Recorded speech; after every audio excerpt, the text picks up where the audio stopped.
Hello, today I'm going to show you the demonstration of how to use the Twokey Canvas Interactive Whiteboard.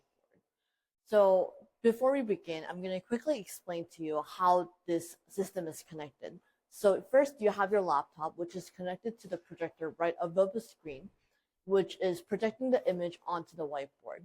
So to begin with, you want to check that your laptop is properly connected to the projector and it is projecting the right image that looks just exactly like the laptop screen. And if you don't have the orange side panel button on the side, you want to click on the Twokey class button to launch the side panel so that you can use the proper functions. So once it's launched, it's going to show you the orange button right here. Once you click on it, it's going to show you different functions along with our different side panel that's actually engraved on the whiteboard itself. So the first one is a select button where you can just use the touchscreen as how you would normally use a touchscreen. If you click on the second button, which is the pen button, you can directly draw on the screen and draw arrows. Using the third button, which is a palette button, you can change the color or the thickness of the pen and draw again. I'm going to use the eraser, which is the fourth one, to erase the lines that I do not like. And you can switch back to the pen like this.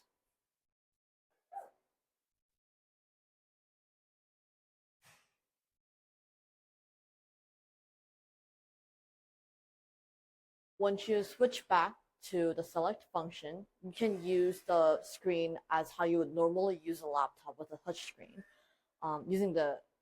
In this function, I'm gonna open our browser, and you can do the same drawing and erasing on different websites, different videos, different images as you wish. Today I'm gonna use YouTube to show you an example of how you can draw on a video.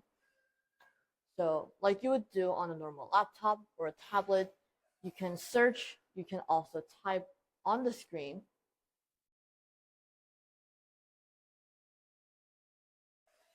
And browse on the board.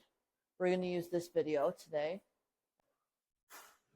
So once the video is playing, you can watch it. You can also pause it on where you want.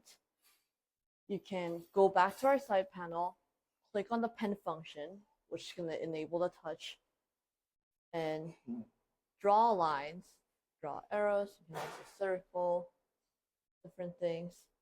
And if you wish to erase whatever you just drew, also select it and erase it.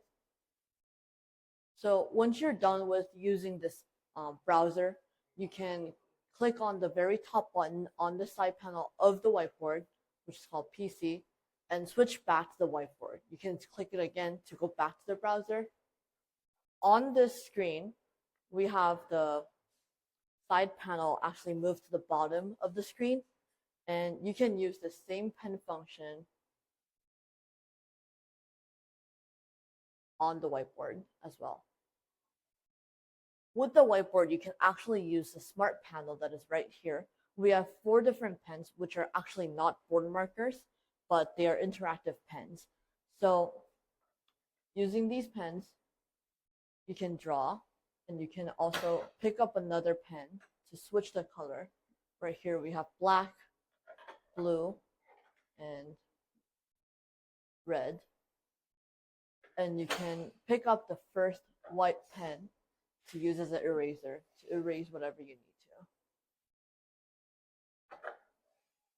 to. Instead of using the plain whiteboard, you can also use an image as a background. So once you press on the screen, we have this tab that pops up. I'm going to select the image icon, and we're going to bring this image to the background. So now the board has created a new screen with new page with that image as a background. We can use the pen to draw in again, or we can use different functions that we have right here. We have the select button as we used before, the pen function. We also have the line function where we have lines and different types of arrows and different colors, eraser, and also shapes. Right now, I'm going to try using the shape function to show how this works. So I've created a circle, and once I select the select button and click on it, it selects the image that I need. And right here, you can see that we have the cut button and the copy button and the delete button that has been created. I'm going to copy this and paste it and move this around. So you can see that it created the same image in different quantities that I selected. And instead of just selecting one, you can go back to the select function and drag to select multiple drawings. You can move it around. You can resize it. You can also tilt it around. Once you're done with this page, you can also switch to different pages and add new pages. So instead of going all the way there, I'm going to bring that function by clicking this arrow to right over here. Once I click on this number button, it shows which pages I have right now. I'm going to add another page by clicking on the plus button right here. And instead of bringing an image or drawing on the screen, I'm going to take a screenshot from the video that we watched before. So once you bring the functions right here and click on the screenshot or the capture button, it's going to give you a tab. You're going to click the first one. It will bring you back to the browser page that we saw before. Once I drag the area that I wish to screenshot, it's going to move the image to the whiteboard. With this, you can select a pen, circle different things. You can also go to line function. You can select different arrows, draw on it. You can use the select button to not only just select the shapes and drawings, but you can actually drag the whole thing and move this around. You can resize it to make it bigger or smaller. Once you're done with using the whiteboard, you can save these images or the whiteboard drawings to one file. You can select on the menu button with 3 lines over here, click Save As, and name the file as you wish, and these files will be saved onto your laptop as you want. Today, I showed you some very simple examples and demonstrations of how to use the Twokey Canvas Interactive Whiteboard. If you have any more questions or if you would like to know more details, please feel free to contact us. Thank you.